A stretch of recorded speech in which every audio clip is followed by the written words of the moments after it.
ফুলশয্যার রাত্রে এবার কুসুমের মুখ চেপে ধরলো আয়ুষ। হ্যাঁ বন্ধুরা, ভিডিওতে লাইক দিয়ে দেখতে থাকুন। যে মুহূর্তে কিনা কুসুমকে অঝরে কাঁদতে দেখে আয়ুষ, ঠিক সেই মুহূর্তেই আয়ুষ বলতে থাকছে, কী ব্যাপার কুসুম, তুমি এরকম করে কাঁদছো কেন? বলো আমাকে, তুমি কথা না খুলে বলে আমি কী করে বুঝতে পারবো বলো তো? ঠিক সেই মুহূর্তে যখন কুসুম বলতে থাকে যে ছোটো সাহেব, আপনি আমাকে একটা কথা বলুন তো, আপনার কী এত দরকার পড়ে গিয়েছিল আমাকে বিয়ে করে?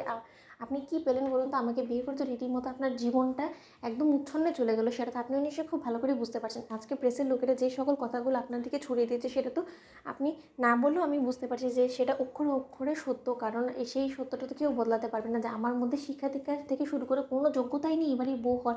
এবং তার উপরে কিনা আপনি এই শহরের বিজনেস টাইকুন অফ দ্য ইয়ারের অ্যাওয়ার্ড পেয়েছেন, কিন্তু তার শর্ত আপনি আমার মতন একটা কাজের মেয়েকে শেষমেশ কিনা আপনার জীবনসঙ্গী হিসেবে পেলেন। এটা কি আপনি প্রাপ্য ছিলেন বলুন তো? আপনি কি না এই জীবনে পেয়েছেন বলুন তো? অথচ সেই সুবাদে আপনি আমাকে বিয়ে করে সেই সকল কিছু হারিয়ে ফেলেন। আমার কারণে আপনার মান সম্মান সব কিছু ধূলিসাৎ হয়ে যাচ্ছে, এবং সেটা আমি নিজ চোখে দেখছি। আপনার ক্যারিয়ারের সর্বনাশের কারণ হয়ে উঠেছি আমি, কিন্তু তার সত্ত্বেও আপনি দেবী মায়ের বিরুদ্ধে গিয়ে আমার কেন হাত ধরলেন বলুন তো?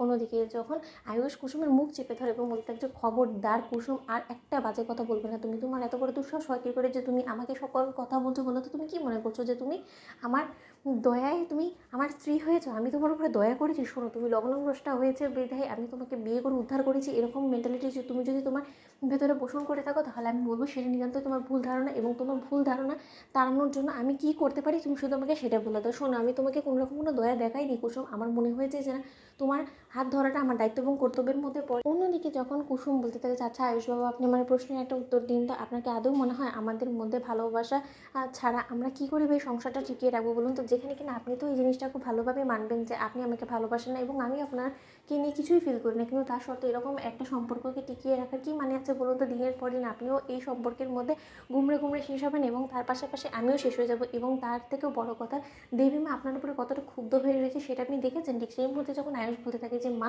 এখন হয়তো আমার উপরে ক্ষুব্ধ হয়ে রয়েছে, কিন্তু খুব শীঘ্রই মাও তোমাকে অ্যাকসেপ্ট করে নেবে। আমি জানি যে তোমার মধ্যে এতটুকু গুণ আছে যে তুমি পরিস্থিতি যাই হোক না কেন, তুমি পরিস্থিতির মোকাবেলা করে, পরিস্থিতির সঙ্গে লড়াই করে তুমি সকলের মন অবশ্যই জিতে নেবে কুসুম। অন্যদিকে কুসুম বলতে থাকে যে না ছোটো সাহেব, না, এরকম করে সবসময় সব কিছু হয় না, সব কিছু জোরের উপরে করলে হয় না। কিছু জিনিস আছে যেটাকে কিনা খুব যত্ন করে লালন পালন করতে হয়, এবং তার জন্য যথেষ্ট সময় লাগে, এবং আমার কাছে সেই সময়টুকু নেই। ঠিক সেই মুহূর্তে যখন আয়ুষের হঠাৎ করে সন্দেহ হওয়া শুরু হয়েছে, এবং আয়ুষ বলতে থাকে যে কেন তোমার কাছে সেই সময়টুকু নেই? মানে তুমি কী বলার চেষ্টা করছো বলো তো কুসুম? মা ওই ঘরে তোমাকে কী বলেছে বলো কুসুম? নিশ্চয়ই মা তোমাকে সেখানে আদর যত্ন করার জন্য ডাকেনি। মা এমন কিছু তো অবশ্যই বলেছে যেটার করে কিনা তুমি এতটা আমার উপরে ক্ষিপ্ত হয়ে রয়েছো, এবং তোমার হয়তো বা কোনোভাবে আমার উপরে মন বসছে না, তাই তো? কী বলেছে মা সেটা আমাকে বলো। দেখো কুসুম, তুমি যদি ভালোভাবে আমাকে না বলো, তাহলে কিন্তু আমি এই বিষয়টা যাচাই বাছাই করবো। তো বন্ধুরা, কেমন শেয়ার করে সাবস্ক্রাইব করতে বলো না।